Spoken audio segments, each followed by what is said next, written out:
We're back, and we're continuing our conversation with Dr. Peter Vincent Pry. You've seen him on Mark Levin's program with some regularity, among many other places. He is a tremendously important contributor to, well, what passes for a public policy debate about arguably the single most important national security challenge we face, which is the fact that enemies of this country increasingly have modernized their forces, their nuclear offensive capabilities, and, oh, yes, by the way, a whole host of defensive capabilities that strongly suggests they believe nuclear wars can be fought and won decisively, and that they're preparing to do just that.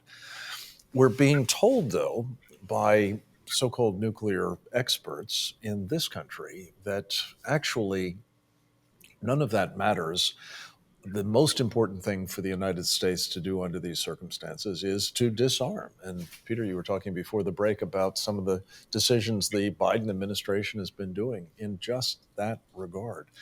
Um, you've written a very powerful piece critiquing these nuclear arms controllers at the Gatestone Institute, Peter, and I'd like you to talk a little bit about sort of your thesis and the dangers of heeding this siren's call that if just we disarm, all will be well. Right. The title of that article in Gatestone is Nuclear Strategy, the War on Expertise, because that's basically what has been going on in this country almost since the invention of nuclear weapons. There's been a powerful movement on the left, anti-nuclear movement, that argue that nuclear weapons, the invention of nuclear weapons, have changed history. And you can't, and the classical principles of strategy have been rendered obsolete by nuclear weapons, and that nuclear weapons themselves are the biggest danger to humanity. So it doesn't matter, whether you have evil actors in North Korea, China, or Russia. The nuclear weapons themselves are the enemy to humankind, and the United States should set a good example by unilaterally disarming to set a path which then Russia, China, North Korea supposedly will follow. And regardless of all the facts that contradict that theory.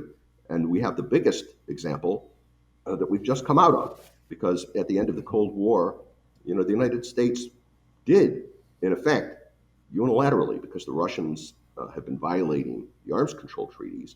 The United States hasn't modernized its forces in 30 years, hasn't modernized the delivery systems, the nuclear weapons.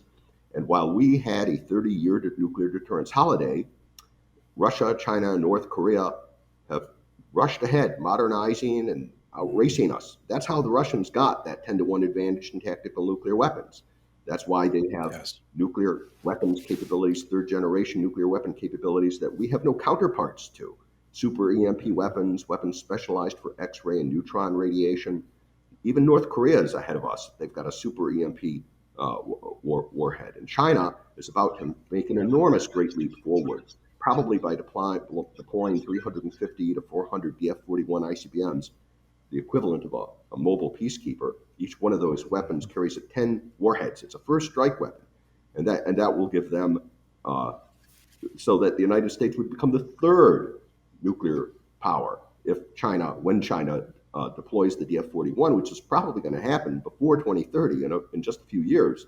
They're going so fast. So, whenever we... Peter, let me just ask you, as you look at all of this, the pieces, if you will, on that chessboard that you spoke of earlier, would suggest that this theory that our unilateral restraint will prompt very dramatic course corrections on the part of these adversaries it has been proven to be as wrong as back when Harold Brown, the Secretary of Defense under Jimmy Carter, famously quipped that when we build, they build. When we stop building, they continue to build. He was talking at the time about the Soviets, but it's certainly true of the Russians these days. It's certainly true of the Chinese, and arguably, as you say, even lesser powers like North Korea and Iran are beavering away at this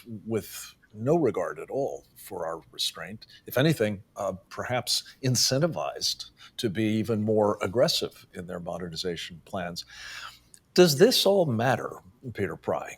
At the end of the day, you've made the argument in our previous conversation that we're watching the effects of deterrence to our disadvantage and that of others, like Ukraine, notably. But would you say more broadly that if this continuing asymmetry between obsolescent American forces on the one hand and very capable and increasingly threatening ones on the part of our adversaries continues, that we will in fact find ourselves in peril of the first We order? find ourselves in peril right now. I wouldn't be surprised if there was a nuclear war that we lost tomorrow. It matters as much as the doom of the West could matter. Had we listened to these same voices during the Cold War, we would have lost the Cold War. And it probably wouldn't have ended peacefully. It probably would have ended with a thermonuclear war and the defeat of the United States. And unfortunately, the Biden administration has taken these voices into its inner councils. They have promoted people from that community, the, the high priests of academia and the anti-nuclear movements like Unity of Concerned Scientists and the Nuclear Threat Initiative and Plowshares.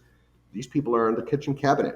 The Biden administration is the most anti-nuclear administration that we've ever had.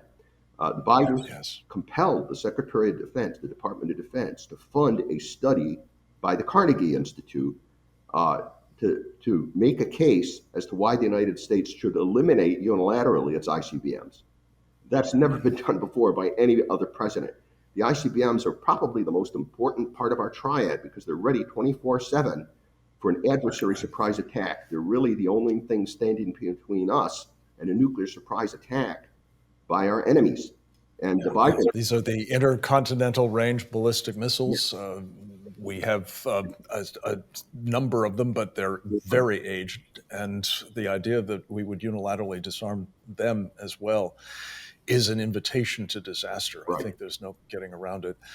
Peter Pry, thank you for the great work that you do, illuminating these issues and calling them to our attention as a matter of the urgency that I think they deserve. We appreciate you so much and look forward to our further visits with you about these subjects and more in the days ahead. Thanks to the rest of you for joining us for this edition of Securing America. I hope you feel better equipped to do just that, and that as you work on these issues with us to protect the country we love, that you will go forth and multiply.